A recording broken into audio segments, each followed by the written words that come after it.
What if I told you most gladiators didn't die in the arena? That's right, it's a common myth.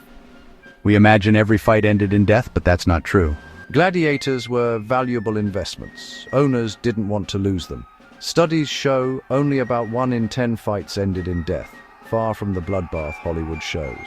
Gladiators are powerful symbols of Rome, strength, bravery, and spectacle. We picture them as doomed slaves, but that's only part of the story. The real story is more complicated.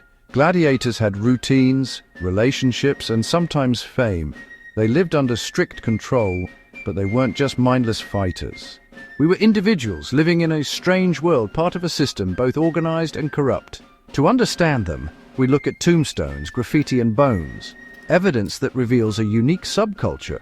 Gladiators had their own rules, their own community, and their own struggles. By exploring their world, we see the dark and surprising reality of what it meant to be a gladiator. Their secrets are the secrets of Rome itself. To find the truth, we must dig deeper than the arena floor. Let's uncover what life was really like for Rome's most famous fighters. The real lives of gladiators challenge everything we thought we knew, and their story is just beginning. Gladiators didn't fight every day. Most of their lives were spent training in the part prison, part gym. We woke early, trained with heavy wooden weapons, and built up strength and stamina. Their diet was mostly vegetarian: barley, beans, and carbs. This gladiator's mash built a layer of fat to protect muscle. We swore an oath to endure burning, binding, beating, and even death by the sword. Life was harsh. Gladiators lived in small cells under strict discipline from their owner and trainer. Despite the brutality, we formed brotherhoods. We trained, ate, and faced death together. Gladiators came from everywhere: prisoners, criminals, even volunteers seeking fame. This mix created a unique community bound by fate. Their shared struggle forged strong bonds, sometimes the only comfort in a hard life. We were valuable property, but we found meaning in our brotherhood. It was a world of discipline, pain, and rare camaraderie. Every day was a fight for survival, even outside the arena. The daily grind shaped them into the icons we remember. But it was a life few would choose. The reality was far from the glory we imagine. Yet it was this world that made gladiators legends. Gladiators were outcast, slaves, criminals, or volunteers at the bottom of society. Yet the best became celebrities with fans across the empire. Graffiti in Pompeii praised their skill and sex appeal. Even upper-class women admired them. This created a paradox: despised by society, adored by the public. Some gladiators had families. Tombstones show wives and children mourning their loss. To Flama, the secutor, Delicata made this for her deserving husband. These men were more than fighters. They were loved, remembered, and sometimes influential. The crowd's cheers could sway the outcome of a fight, even save a life. Gladiators weren't just victims. Their fame gave them a sliver of power.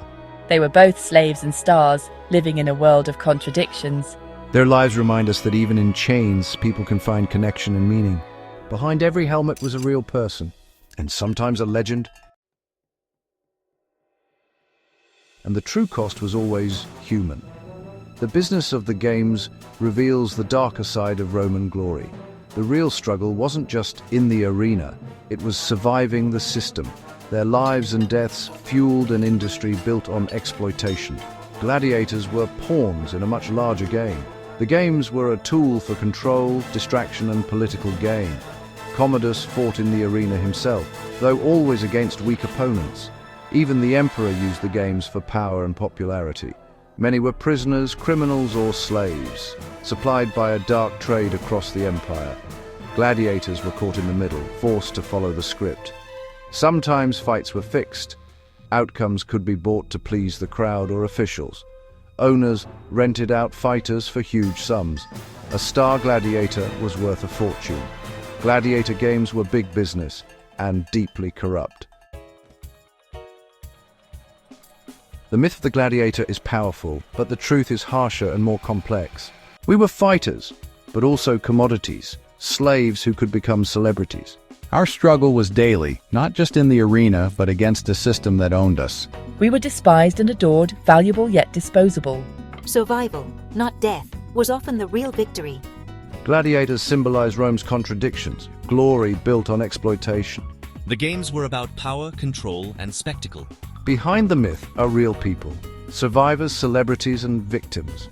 What surprised you most about the real lives of gladiators? Tell us in the comments. For more on ancient Rome's brutal realities, explore our other stories.